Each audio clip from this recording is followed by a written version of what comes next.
ოფიციალური მონაცემებით 2010 წლიდან დღემდე საქართველოს რეალური შიდა პროდუქტი გაორმაგდა. ექსპორტი 4-ჯერ გაიზარდა. უმუშევრობა თითქმის განახევრდა. საშუალო რეალურმა ხელფასმა კი 20%-ით მოიმატა. ქალაქში ახლა 10-ჯერ მეტი ახალი პორშე დადის, ვიდრე 10 წლის წინ. სტატისტიკური მონაცემები თანმიმდევრულ ზრდას აჩვენებს, მაგრამ პარალელურად არსებობს მეორე რადიკალურად განსხვავებული მოცემულობა. ქვეყანა დატოვა 316,000 ადამიანმა, ანუ ყოველი მე-11 მოქალაქე აქ აღარ ცხოვრობს. ეს ქართული ეკონომიკური პარადოქსია. სურათი, სადაც ქვეყანა მდიდრდება, მაგრამ მას უფრო მეტი ადამიანი ტოვებს, ვიდრე ოდესმე. კითხვა, რომელსაც ამ ციფრებს მიღმა უნდა ვუპასუხოთ, კაფეოა. ასეთი შეუქცევადი ზრდის პირობებში, რატომ ტოვებენ ადამიანები ქვეყანას და ვიზზე ნაწილდება ეს დოვლათი რეალურად?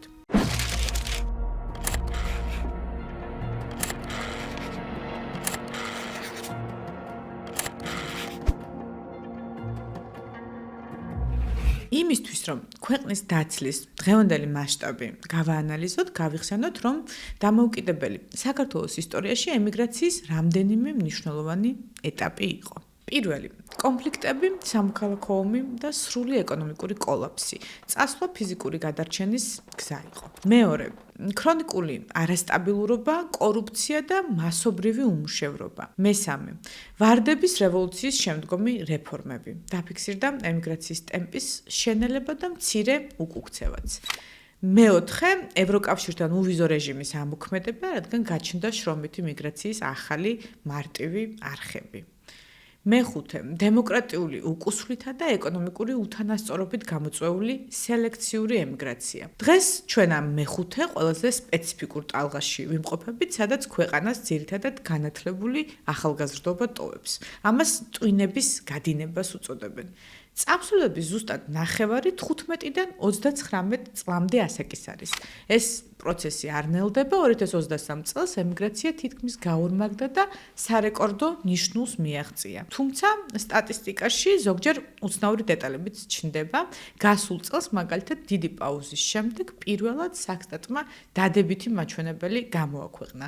3,000-ით მეტი ქართველი დაბრუნდა, ვიდრე წავიდა. თუმცა ამდენწლიანი კლების და ამდენი ადამიანის მიერ ქვეყნის დატოვების შემდეგ ეს ერთი პოზიტიური წელი საერთო სურათიდან ამოვარდნილია და ტენდენციას ნამდვილად ვერ ცვლის.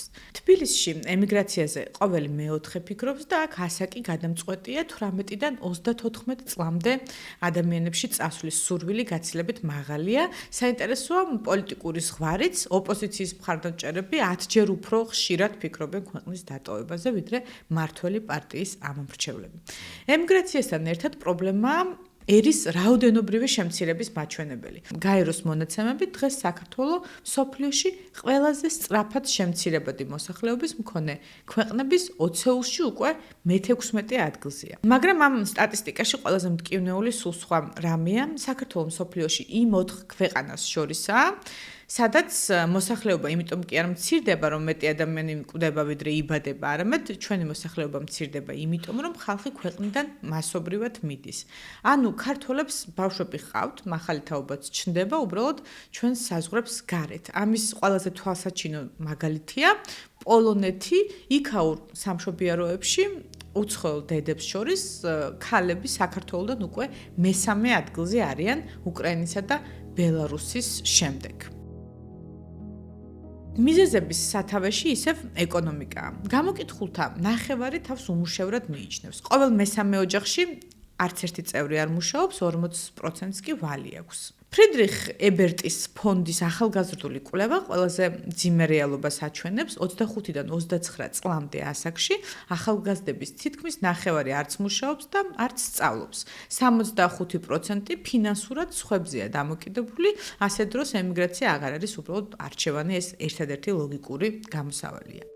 მაგრამ მხოლოდ ეკონომიკური კრიზისი ბოლო წლების ტენდენციას ბოლომდე ვერ ხსნის, ადამიანები დღეს უბრალოდ უიმედობას გაურბიან. რაც უფრო მეტად იზღუდება თავისუფლება ქვეყანაში, მით უფრო მეტი ადამიანი ალაგებს ბარგს და ჰარვარდის დევის ცენტრმა ძალიან ზუსტად და პირდაპირ აღწერა თუ რა ხდება სინამდვილეში.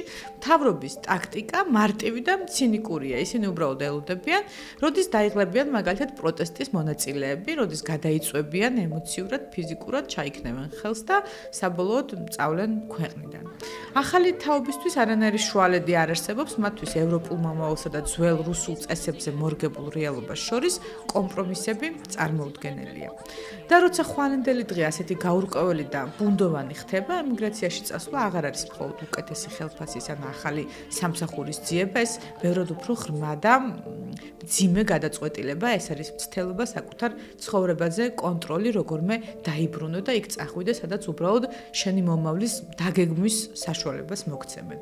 მხოლოდ 2023 წელს ჩვენმა ემიგრანტებმა ქვეყანაში 4 მილიარდ დოლარზე მეტი გადმორიცხეს, რაც საქართველოს ეკონომიკის თითქმის 14%-ია. დღეს ყოველი მეხუთე ოჯახი სწორედ ამ ფულით ირჩენს თავს. და ეს არის ჩვენი მთავარი ტრაგედიაც და პარადოქსიც. ქვეყანა ეკონომიკურად დგას იმ ადამიანებზე, რომლებმაც საკუთარ სამშობლოში ცხოვრება ვერ შეძლეს.